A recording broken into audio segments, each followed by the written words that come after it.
have discussed about the major part of general ledger and cash and bank management. So we are about to start this new module, accounts payable, today. So in the first concept that we are going to learn in the accounts payable is P2P cycle. So let's see what is P2P cycle and various steps involved in P2P cycle, and various steps that are related to dynamics that are involved in P2P cycle. We'll discuss it in the first class. So what is P2P cycle? Any idea? Anyone?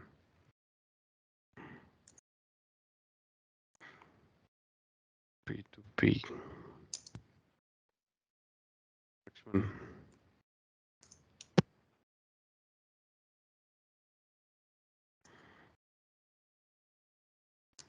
Procure to pay or is to pay or accounts payable cycle, whatever they call it, but the procedure or the steps are same.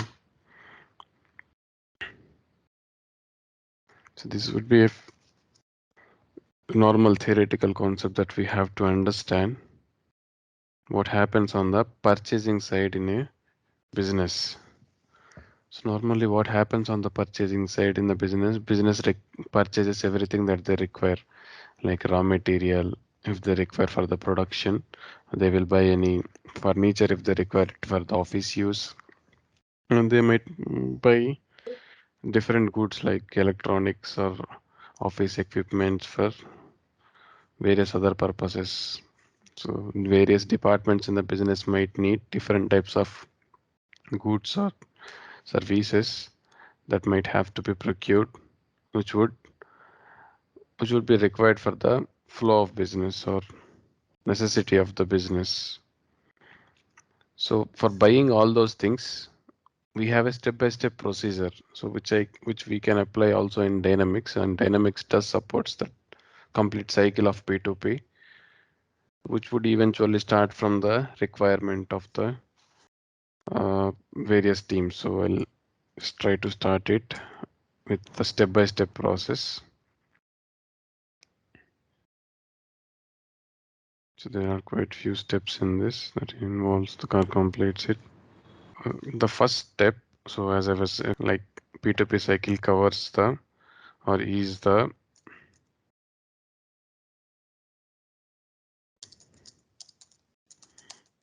covers the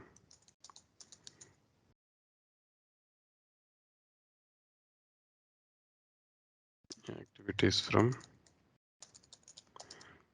payment of goods to payment against the invoices.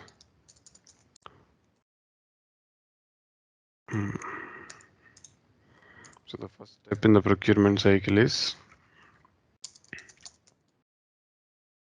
identifying the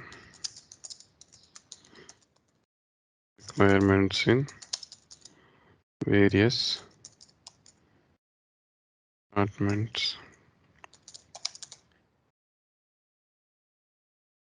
departments in business.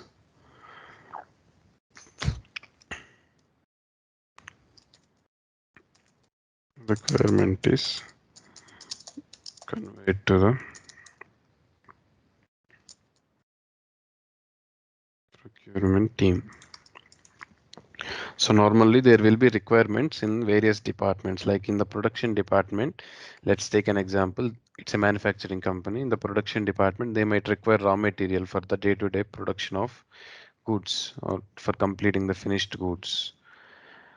Then if there is a lapse in the inventory, we say like inventory is getting shortage, and within a week inventory or the raw material that we have will be completed. So we are from a production team. What the production team will do, the production team will guide the procurement team. See, we need this raw material, which will be a production stopping issue later if we don't have raw material in place. So please procure the raw material. So it can be before a week or before a month. The production team will notify the procurement team. So or the procurement team will already have their guidelines when they have to procure the goods.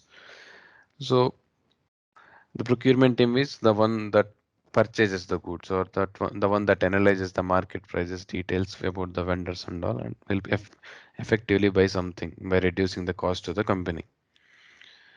So this is how normally requirement is conveyed to the procurement team. So if not production, we can discuss about, we can also take another example of an IT team. Suppose an IT team might be having their employees, not IT team, suppose any department like a finance department, let's assume they are having some 4 employees to be joined into the into their department, into the company and to the department of finance. So they might require 4 laptops for the employees to be distributed to or be lent to, so that they can work on those laptops or they can do their office work in that laptop. But finance department doesn't have any additional laptops. They go and talk to the IT team or conveys it to the IT team that they might require 4 laptops for the 4 new employees who are going to join. But IT team says that we don't even have spare laptops to share with you. Then what to do? IT team will raise a procurement request to the procurement team saying that, see, we need 4 laptops, which is requested by the finance team. So we have to procure and give it to the finance team employees who are going to join. So then procurement team will analyze the same requirement. They'll see if that is really required and they'll buy it for the IT team and give it to the IT team. IT team will share it with the finance team. So this is how normally the requirements flow will be in a business. So mostly it end up with the procurement team to buy the goods. So once a request is raised to the procurement team, what procurement team will do will be the second step. Procurement team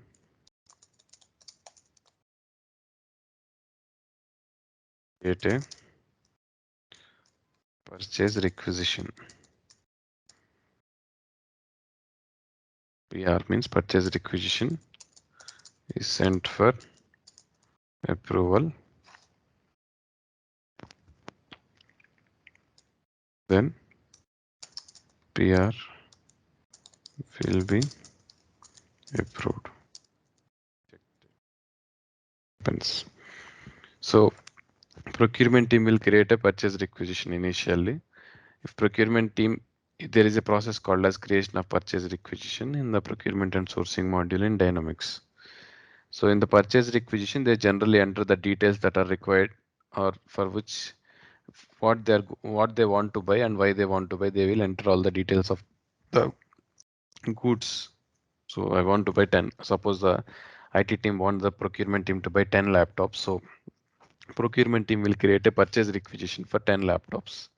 So for that purchase requisition is sent for approval. Approval means some other heads in the industry will approve it. Maybe the one in from the IT manager on the as well as the procurement manager. So excluding the IT manager, maybe the procurement manager will involve for approval. So he is the one who have to review the purchases that the team is going to buy, and he will review them. So he says that yes, there is a necessity, then he will approve it. Or if we feel that there is not a necessity, that we have already created a order earlier for the purchase of laptops which are yet to be received, so you can use that laptops itself, then you can reject it. There can be chances that people might get confused and create one more purchase requisition even though the goods are in delivery. So in that case, you might reject it.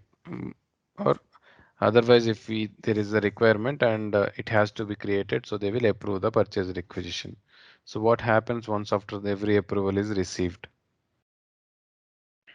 So normally, let's take the example of us, what we are going to do. We need to buy a mobile phone for our requirement or for our usage in our home, let's suppose. So how are you going to approach to buy this mobile phone? Suppose if you want to buy it from either Flipkart or Amazon or any other website or e-commerce websites or in the shop. So how are you going to approach, or how your approach will be usually? So you would compare the prices as well as the delivery time, all these kind of details from one website to another website. You will open Flipkart, search for the product. Parallelly, you will open Amazon, also search for the product. Or you will also go to the store and discuss, like in Big C or Select or any other mobile store, what is the pricing for the mobile. So whatever is better for you, you will choose that option to buy that product from, right? In the same way, purchase team also will choose for different options in the market to buy the same products from. So what it will do is it will invite quotations from the vendors.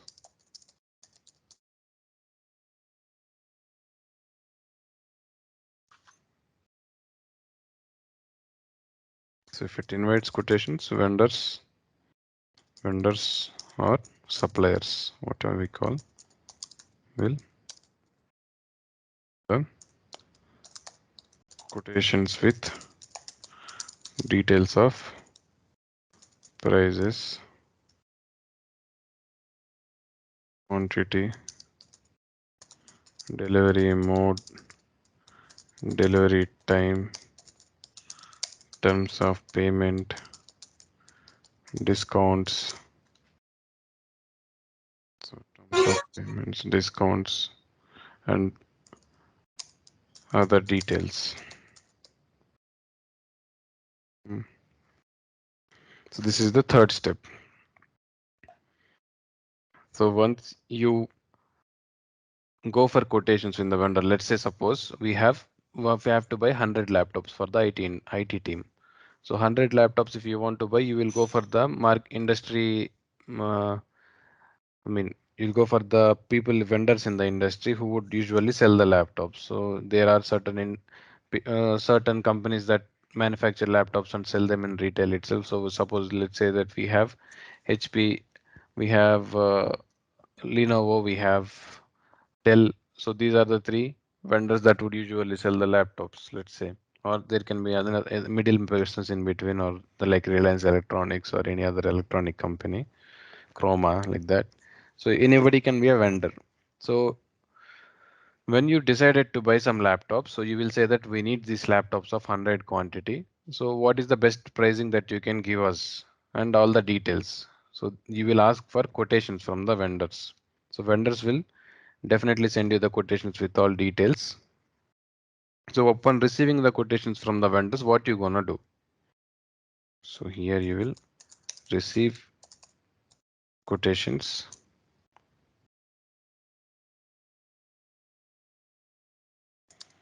compare quotations. What you will compare in the quotations, like the same that is mentioned above: pricing, delivery time, how soon they are delivering, then service agreements, like how many services they do or how they are accountable for the product that they are delivering. So these things you will have. Then discounts, then return policies. So you will analyze all these factors, or if there are any additional factors, you will also analyze all the factors and finalize a vendor. Finalize a vendor for purchase. That will be the fourth step. Just take it down.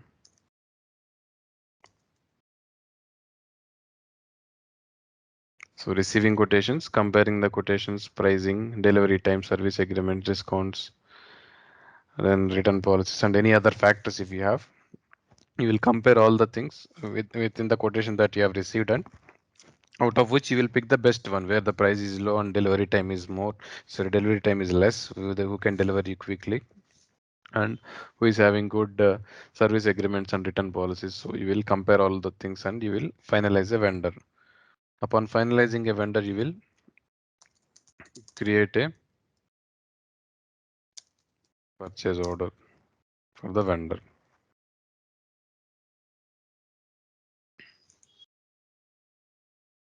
So once after you create a purchase order, you will also confirm the purchase order. This is the next step in Dynamics, confirming the purchase order. We'll confirm the purchase order, print the confirmation, and normally send it to the vendor saying that, see, we have created a purchase order for the same. Please deliver the goods. We'll create a purchase order from the for the vendor, and you will print the make the confirmation, then print the confirmation and send it to the vendor. See, this is the goods that we have asked you the quotation for, and we might require these goods as soon as possible. Please deliver these goods. You will send it to the customer. That would be the sixth step, confirmation of the purchase order. Then customer will call you and say, please make some advance payment. So there can be advance payments or prepayments, whatever we call prepayments, if any. If required, you might have to do advance payments and prepayments, if any. If not required, nothing. That step won't be there. Then the next step would be vendor will deliver the goods. Goods will be received. Warehouse. So we don't give the office address, right, to deliver the normally goods will be delivered to the warehouse. So there will be something like PRN or GRN, what we usually call.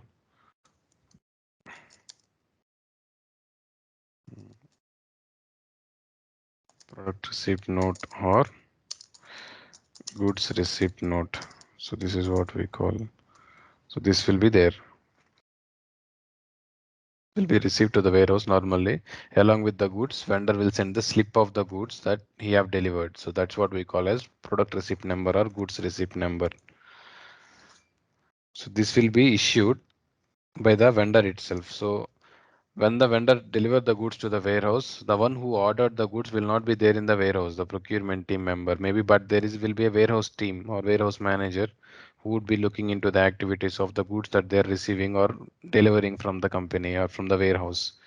So when they receive the goods at the gate, they will have this GRN slip presented by the vendor delivery person. So showing, so these are the goods that we have bought. So he will verify all these details on the GRN. He will look into the goods that are delivered by the vendor, see if all of them are matching according to the GRN or not. So if there is any lapses, he will immediately say that, see, here it is mentioned as 100 goods, but you only delivered 90 goods. Or he will directly inform to the delivery person or to the vendor side communication if there is any, or if the goods are proper according to the GRN, that GRN slip that is given by the vendor, well and good. So we can accept the goods. Then upon accepting the goods or receiving the goods, normally we have this concept called as post product receipt. So on receiving the goods, we normally post a product receipt entry on the purchase order. So that's the eighth step. Then vendor will send the invoice to the business address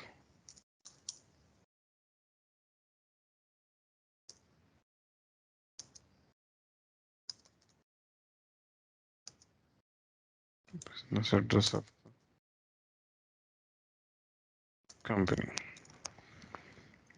So normally goods are delivered to the warehouse, but invoice is sent to the business address from where the payments will be made. Then you can create and post the invoice for go. So vendor will send that, see, these are the goods that I have delivered. So accordingly, these are the details that I have. Uh, that these are the details of the goods that we have delivered and the payment that you have to make. He will send an invoice for the same. So invoice will be delivered to your business address. He will send a soft copy or hard copy, anything. So on invoice, there will be a lot of details like tax details as well as, all the pricing details, subtotals, addition of charges and the taxes, if any, then the terms of payment, when they have to make the payment, or payment schedules, if any applicable. Then you might have a lot of other information like the amount of discount they are allowing, if cash discount they're allowing, if you are paying within certain period of time or in early time. Then the return policy, service details, everything will be mentioned on the invoice itself. The details related to the goods as well as payment as well as any other kind of agreements if you have, everything will be mentioned on the invoice. So that invoice will be sent to the business address. So upon ensuring that the invoice is received from the vendor, so we will create an invoice against the purchase order, or I mean to the purchase order for the goods that we have received. So that's the ninth step. 10th step will be the vendor payment. That's what we call as settlement as well. Settlement. So upon successfully receiving the goods from the vendor, we will make a payment to the vendor and settle that invoice what we have received. We will post an invoice against the purchase order, right? So we'll also post a payment against that invoice now for settling the invoice. That's the 10th step. So this is what we have in the P2P cycle. We also have another two steps, like in case if you are using the goods and if you don't feel the goods are proper, or if you feel there is something lapse in the goods, you can also return the goods. So goods returns or credit note, what we have in our dynamics. So we'll also call it as return order. So when you decide to return the goods to the vendor, suppose if the goods are not working properly for you, then you will create a credit note or return order to deliver the same goods to the vendor, back to the vendor. Then the 12th step is what I have. So credit note settlement again. So if you are delivering the goods, you will like to take a refund, right? So that's what return or reimbursement. You will have credit note settlement or the final settlements, whatever. If you have any miscellaneous things that has to be settled, so you can also do that credit note settlement and final settlement. These are the steps that are involved in P2P cycle, and it will end here. So normally it will end here, but in case if there is a situation like this, it will also have these two steps. So these are the various steps we have in the P2P cycle. Let me know if you have any doubts in these points that we have discussed until here, anyone. So that would be all for, I mean, about the P2P cycle.